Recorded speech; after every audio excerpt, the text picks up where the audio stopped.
اعوذ باللہ من الشیطان الرجیم بسم اللہ الرحمن الرحیم۔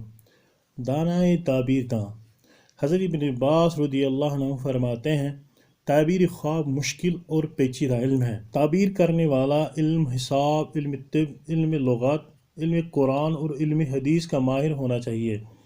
سب سے بڑی بات ہے کہ معبر یعنی تعبیر خواب کرنے والا متقی اور خدا ترس ہونا چاہیے۔ خواب 3 اقسام پر مشتمل ہیں۔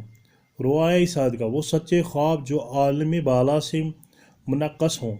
دوسرا، وہ خواب جن میں شیطان کا دخل ہو۔ اور تیسرا، جو اپنے ہی خیالات و گم و گمان کی ترجمانی کرتے ہوں۔ ان 3 قسم کے خوابوں میں فرق کرنا نہایت مشکل ہے۔ علمی تعبیر سب سے پہلے آدم علیہ السلام کو عطا کیا گیا، پھر دوسرے انبیاء کرام علیہ السلام کو۔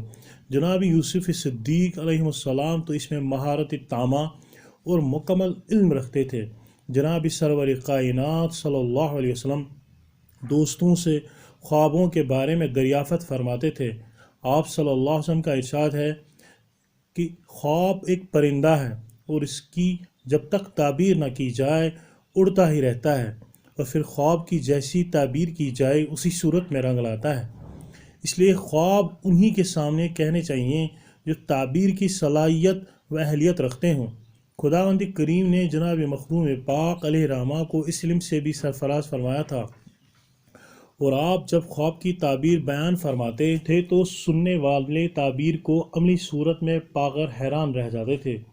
مولا احمد چاگلی کہتے ہیں کہ جب میں جناب مخدوم رحمۃ اللہ علیہ کی خدمت میں تربیت حاصل کرنے اور بیعت لینے کے لیے حاضر ہوا تو آپ نے اس کی اجازت نہ دی۔ چند دنوں کے بعد میں نے خواب میں دیکھا کہ ایک بہتے ہوئے دریا پر پل باندھا گیا ہے، اور کوئی مجھ سے کہتا ہے، اے شیخ حمزہ رحمۃ اللہ کا پل کہتے ہیں۔ میں نے پل پار کیا تو دیکھا ایک بہت بڑا خوبصورت چبوترا ہے، اور اس کے اوپر جناب شیخ حمزہ رحمۃ اللہ سفید لباس میں ملبوس تشریف فرما ہے۔ میں نے سلام کیا اور ذرا دور بیٹھا۔ سلام کا جواب دیتے ہوئے فرمایا، نزدیک آ جاؤ، دور کیوں رہتے ہو؟ پھر اپنے ساتھ بٹھایا اور میں بیدار ہوا۔ صبح خدمت اقدس میں حاضر ہوا تو آپ رحمۃ اللہ علیہ نے مجھے دیکھتے ہی اہل مجلس سے فرمایا، خداوند کریم اپنے بندوں میں جسے چاہیے یہ بصیرت عطا فرماتا ہے کہ دوسرے لوگ جو خواب دیکھتے ہیں اس سے باخبر ہوتا ہے۔ آپ ملا نے خواب دیکھا ہے، اگر چاہو تو تم سب سے بیان کر دو۔ میں نے فوراً عرض کیا، حضرت خواب بیان کرنے کی ضرورت نہیں۔ فرمایا، خیر، خواب میں اس بات کی طرف اشارہ ہے کہ تمہیں اب قبول کیا جائے۔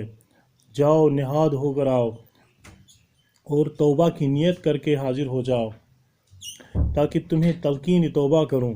میں غسل کر کے آیا تو آپ نے توبہ و بیعت سے سرفراز فرمایا۔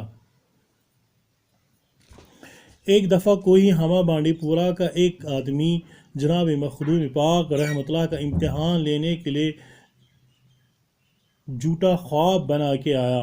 آپ رحمۃ اللہ علیہ نے خواب سن کر فوراً فرمایا، بھائی، جھوٹے خواب امیروں اور رئیسوں کے پاس کہنے چاہیے تاکہ تمہیں انعام دیں، ہم فقیروں سے کیا ملے گا؟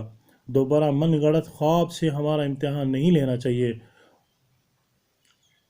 یہ آدمی شرمندہ ہوئے، معافی مانگی اور حلقہ ارادت میں شامل ہوئے۔